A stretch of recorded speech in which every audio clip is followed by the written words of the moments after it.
नमस्कार, बहुत स्वागत है आपका। आप देख रहे हैं एबीपी गंगा। आपके साथ हूं मैं दीपा बाफिला। शाम के 4 बज गए हैं, वक्त हो गया है न्यूज़ एट 4 का। शुरुआत बड़ी खबर के साथ प्रयागराज से है।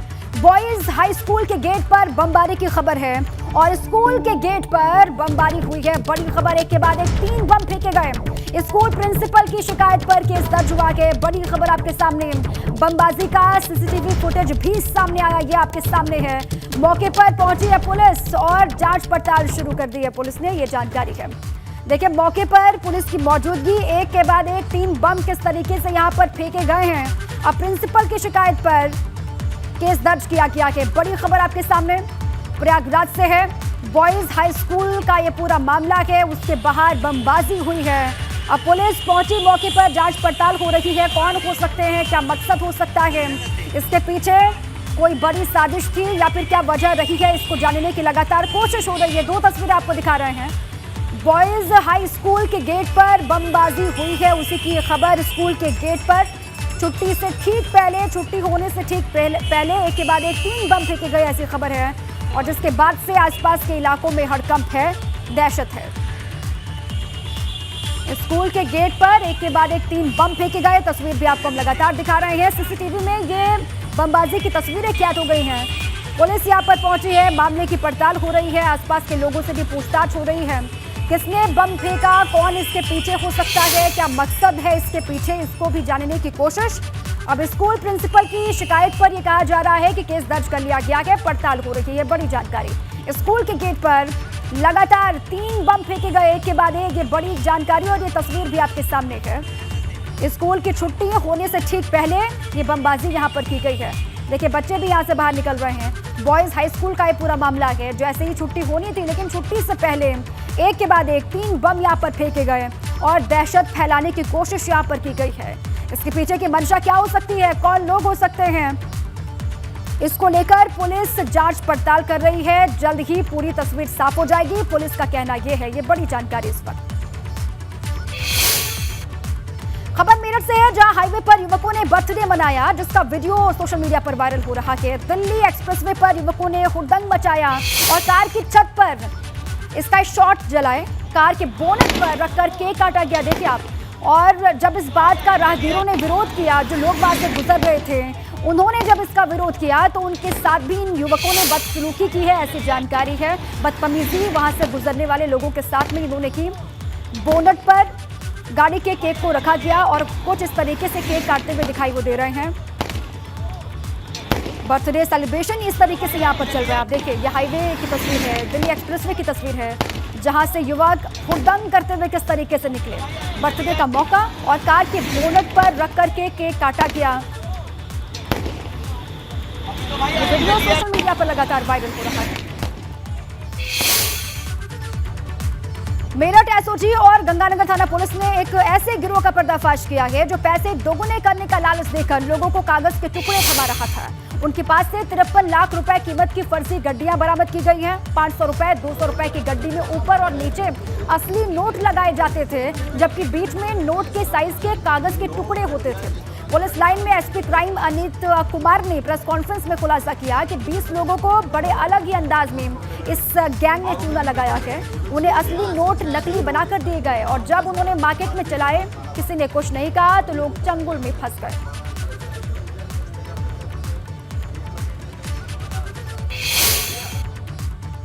जी की टीम ने और थाना गंगानगर पुलिस ने इन लोगों ने सी अंडर ट्रेनिंग के अंडर एक गैंग को बस्ट किया है। इस गैंग का मोडस ऑपरेंडी ये है कि लोगों से डील करते हैं, इनिशियली बताते हैं कि हम नकली नोट देंगे, तो ये असली नोटों को नकली नोट बताकर देते हैं और पहले कहते हैं कि सैंपल के तौर पे इन्हें मार्केट में चला के देख लो। जब कोई इनको नोटों को चलाता मार्केट में तो चली जाने होते हैं, क्योंकि असली नोट होते हैं। फिर ये डील करते हैं कि हम कम दामों में, जैसे 35,000 या 30,000 में 50,000 नकली नोट देंगे। जब डील हो जाती है तो एक जगह चिन्हित करते हैं कि वहाँ पर हम ये सप्लाई देंगे। उसमें ये क्या करते हैं कि गड्डी तैयार करते हैं, उन गड्डियों में ऊपर और नीचे असली नोट लगे होते हैं, बाकी बीच में सादा कागज़ के नोट की शेप में कटे हुए कागज़ होते हैं और पूरी गड्डियाँ तैयार कर देते हैं। जब डिलीवरी देते हैं तो इनका एक आदमी साथ में ये भेजते हैं कि ये जाके आपको पूरा जितना पैसा है वो गिनवा देगा। जैसे उन्होंने दिया है कि 50,000 की डील हुई है तो 50,000 गिनवा देगा, या 1 लाख है तो 1 लाख गिनवा देगा। जब ये जाने लगते हैं तो पीछे से इन्हीं के साथ में मिले हुए एक होमगार्ड जो पकड़ा गया है मौके से, ये होमगार्ड और ये अपने साथ में बदल बदल के लोगों को लाता था। उनमें से एक आदमी पहले गिरफ्तार हो चुका है थाना मेडिकल में, एक कल ये इसका भाई इसके साथ आया था, जो पुलिस की वर्दी में यानी होमगार्ड की वर्दी में आते हैं, रेड करते हैं, फिर इनको पकड़ लेते हैं। बुलेटिन में आगे बढ़ते हैं। बात झांसी की, जहां महज 30 मिनट आधे घंटे की बारिश ने प्रशासन के दावों की पोल खोलकर सामने रख दी है। बारिश के बाद जगह जगह जलभराव हो गया, तो वहीं कन्या इंटर कॉलेज में पानी भर गया। ये देखिए तस्वीर आपको दिखा रहे हैं। कॉलेज में पढ़ने वाले छात्रों की बाइक और स्कूटी बारिश में डूब गई। ये 3 तस्वीरें आप देख सकते हैं। अंदाजा लगाइए किस तरीके से हालात यहाँ पर बने हैं। महज आधे घंटे की बारिश और तस्वीर आपके सामने है। झमाझम बारिश के बाद हालात कैसे हैं, कॉलेज तालाब कैसे बन गया, ये तस्वीर देख सकते हैं। गाड़ियां भी पूरी तरीके से डूबती हुई इस पानी में नजर आ रही हैं। बारिश का कहर, आधे घंटे की बारिश यहाँ पर हुई, जिसके बाद से हालात इस तरीके से बने हैं। स्कूटी, गाड़ियां सब पानी में तैरती हुई दिखाई दे रही हैं। इंटर कॉलेज पानी पानी हो गया। हर तरफ आप देखिए कॉलेज के आसपास पानी पानी आपको नजर आएगा। और ये कहा जा रहा है जो इंतजाम पहले किए गए थे, जिनका दावा हो रहा था, आधे घंटे की बारिश हुई और उन दावों की पोल खुलकर सामने आ गई है।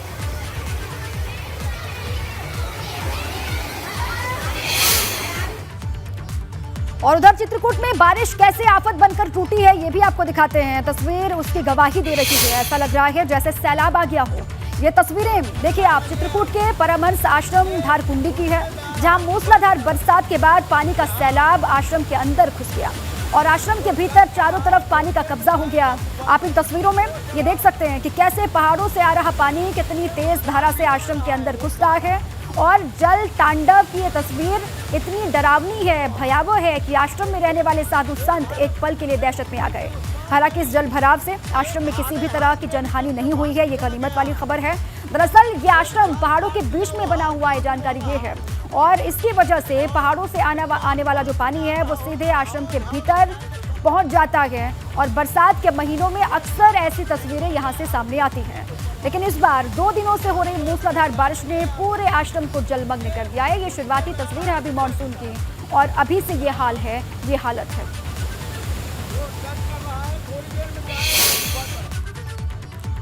बारिश के बाद लगातार अलग अलग जगहों पर लोगों की मुसीबत बढ़ गई है। बारिश जहां किसानों के लिए सौगात बनकर आई है, तो वहीं ये कई लोगों के लिए मुसीबत वाली आफत भी बन रही है, साबित हो रही है। इटावा की इन तस्वीरों को देखकर आपको अंदाजा हो जाएगा। देखिए, इटावा के सिविल लाइन क्षेत्र का मैनपुरी फाटक रेलवे अंडरपास नहर में तब्दील हो गया और इसमें एक ट्रक पूरी तरीके से जलमग्न हो गया। ये देखिए तस्वीर आपके सामने है। ट्रक के चालक और परिचालक ने ट्रक की छत पर जाकर के अपनी जान बचाई है। बाद में मौके पर पहुंची फायर विभाग की टीम ने रेस्क्यू करके चालक परिचालक की जान बचाई, ऐसी खबर है। इटावा में देर रात से हो रही तेज बारिश के चलते इटावा मैनपुरी को जाने वाला मुख्य मार्ग भी बाधित हो गया था। ये तस्वीर आपके सामने, ट्रक ड्राइवर का फायर ब्रिगेड ने रेस्क्यू किया है। छत पर बैठ करके उसने अपनी जान बचाई। अंडरपास में पूरा पानी भर गया, नहर में तब्दील हो गया रेलवे अंडरपास। तस्वीर आपके सामने। ये सूचना मिलते ही कि मैनपुरी फाटक के पुल के पास जो है एक ट्रक फंसा हुआ है, उसमें 2 व्यक्ति फंसे हुए हैं पानी में।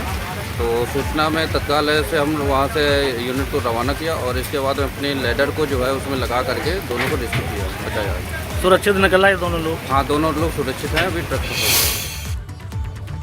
और देखिए उधर बहराइच में सरयू नदी उफान पर है, जिसकी वजह से कैसरगंज तहसील के मंझारा टोकली गांव में कटान शुरू हो गया है। कई ग्रामीण इलाकों में पानी भर गया, ऐसी खबर। कटान क्षेत्र में ग्रामीणों ने मकानों को भी तोड़ने का काम शुरू कर दिया। ये तस्वीर 2 आपके सामने है।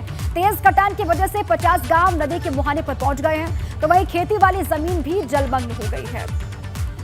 टोकती गांव की तस्वीर है। कटान यहां पर शुरू हो चुका है, जिससे लोगों में डर भी है। लोगों ने अपने मकान तोड़ने शुरू कर दिए हैं। देखिए आप, ये तस्वीर भी दिखा रहे हैं आपको। बहराइच में सरयू नदी उफान पर और लोगों में दहशत इस उफान के चलते। और कानपुर में नगर निगम के दावे एक बार फिर से फेल साबित हुए हैं। प्रशासन का दावा था कि ड्रोन कैमरे से नालों की सफाई की मॉनिटरिंग लगातार करवाई गई थी, लेकिन जैसे ही बरसात की शुरुआत हुई तो नगर निगम के दावे बरसात के पानी के साथ बहते हुए नजर आ रहे हैं। शहर में भीषण जलभराव हो गया, शहर टापू में तब्दील हो गया। ऐसी कोई सड़क नहीं बची है जहां पर जल जमाव की स्थिति पैदा नहीं हो रही है कानपुर में। कानपुर के लोग बेहद परेशान हैं। जो पहले दावे किए जा रहे थे कि मॉनसून के लिए मुकम्मल इंतजाम हैं, लेकिन वो इंतजाम दिखाई नहीं दे रहे, या फिर कहिए पहली ही बारिश में वो बह गए हैं। कानपुर में बारिश की तैयारियों को लेकर नगर निगम के दावों की पोल खुल गई है। नगर निगम ने इस बार ड्रोन से मॉनिटरिंग करी थी। मॉनिटरिंग इस बात की हुई थी कि नाले और नालियां जो हैं उनको वक्त रहते साफ किया गया है अथवा नहीं, और ये दावा किया गया था नगर निगम के द्वारा कि नाले नालियों को वक्त रहते हुए साफ कर लिया गया। इसके साथ ही ड्रोन से मॉनिटरिंग कराई गई थी नाले और नालियों की कि शासन को फीड भी इसकी भेजी गई थी। यानी शासन को ये सुनिश्चित किया गया था कि जो नगर निगम का काम होता है बरसात से पहले नालों को साफ करना, ताकि नाले चौक ना हो बारिश और झमाझम बारिश होने के दौरान और ओवरफ्लो होते हुए बाहर ना बहें, इसको लेकर के नगर निगम के अधिकारियों ने सुनिश्चित कराया था। शासन को फीड भेजी गई थी, विजुअल्स भेजे गए थे, पिक्चर्स भेजे गए थे, और बावजूद इसके जो कानपुर में बारिश हुई, 2 दिन लगातार बारिश होने के बाद ये देखने को मिला कि शहर के कई इलाके टापू बन गए, जलमग्न हो गए, जलभराव हुआ और ज़बरदस्त जलभराव हुआ। हालांकि जो अधिकारी हैं, जो मेयर हैं, उनका ये कहना है कि जलभराव की समस्या ज़्यादा नहीं देखने को मिल रही है।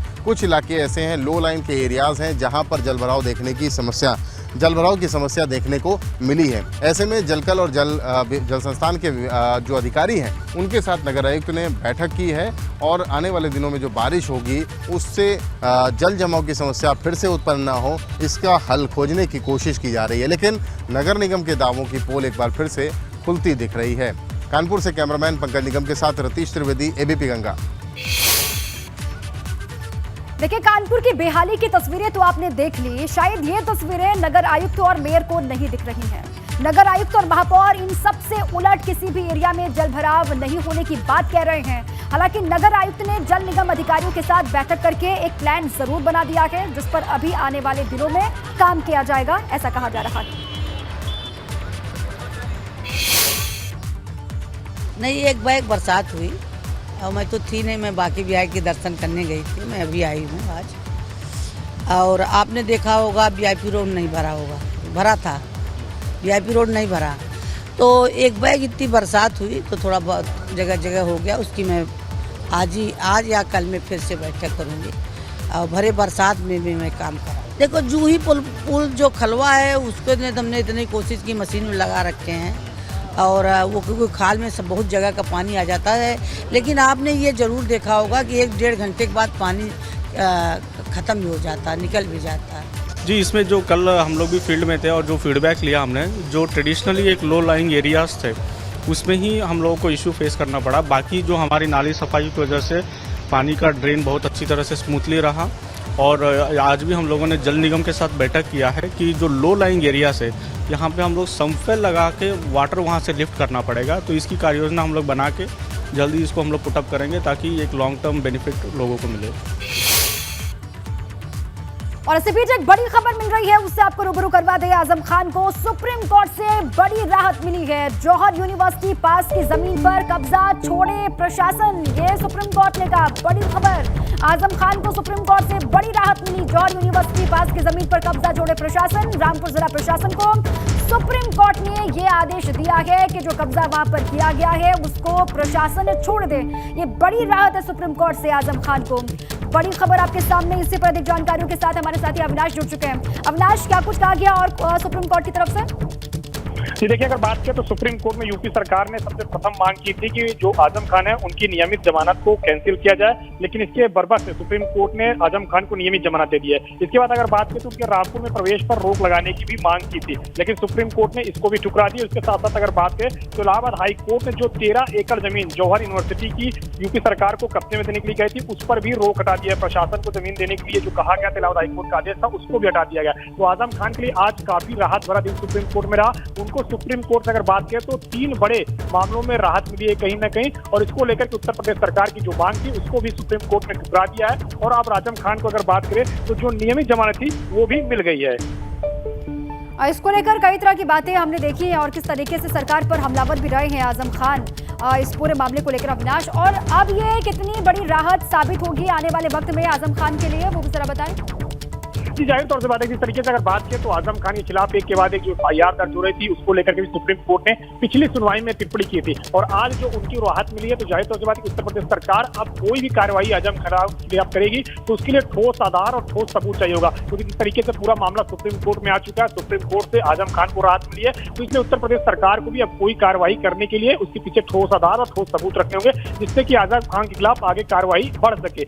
लेकिन अब जिस तरीके से राहत मिली है, जाहिर तौर से बात है कि अब आजम खान रामपुर जाकर के अपना तमाम सारे काम भी कर सकेंगे। जो जवाहरलाल यूनिवर्सिटी की जमीन थी वो भी उनकी प्रशासन को नहीं दी जाएगी, जो इलाहाबाद हाईकोर्ट का आदेश था उस पर कहीं ना कहीं रोक लग गई है। और इसके साथ साथ जो यूपी सरकार ने मांग की थी कि उनके आजम खान के रामपुर में रहने से, रामपुर में घूमने से वहां पे तमाम तरह जो साक्ष्य हैं, तमाम तरह जो सबूत है, उस पर कहीं ना कहीं असर पड़ सकता है। इसको भी सुप्रीम कोर्ट ने नहीं सुना है और आजम खान को बड़ी राहत दे दी है। चलिए, बहुत शुक्रिया आपका अविनाश पूरी जानकारी के लिए। तो बड़ी राहत है आजम खान को सुप्रीम कोर्ट से। बहराइच की एक खबर आपको दिखाते हैं, जहां उस वक्त हड़कंप मच गया जब गेरवा नदी में एक टाइगर तैरता हुआ दिखाई दिया।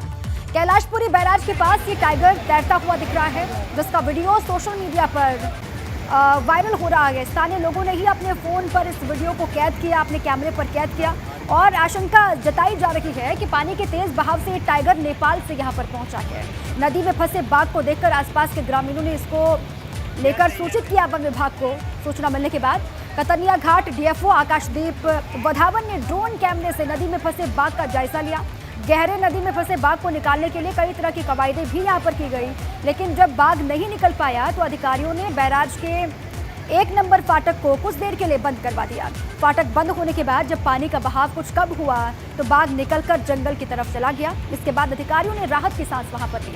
आपको बता दें कि 550 वर्ग किलोमीटर में फैले कतनिया घाट वन्य जीव प्रभाग में 2 दर्जन से अधिक बाघ हैं, जिन्हें देखने के लिए सैलानी देश विदेश से यहाँ पर पहुंचते हैं। बारिश का सीजन चल रहा है, आप जानते हैं, और इसी वजह से फिलहाल कतनिया घाट पर्यटन स्थल को बंद कर दिया गया है, लेकिन दुर्लभ जीव जंतुओं की निगरानी सदैव यहाँ पर हमेशा की जाती है।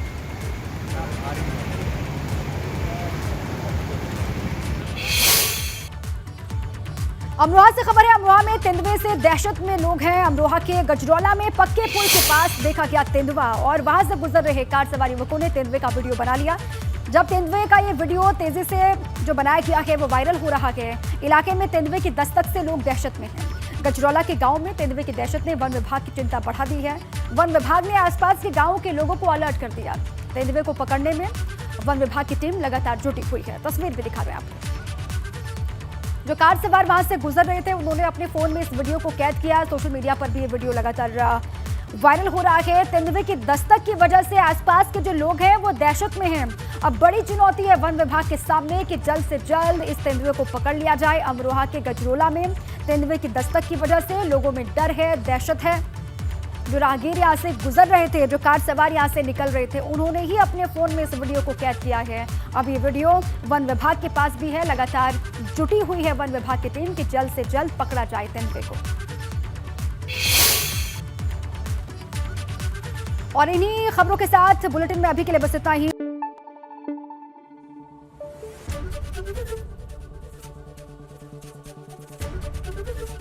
ABP गंगा, खबर आपकी, जुबान आपकी।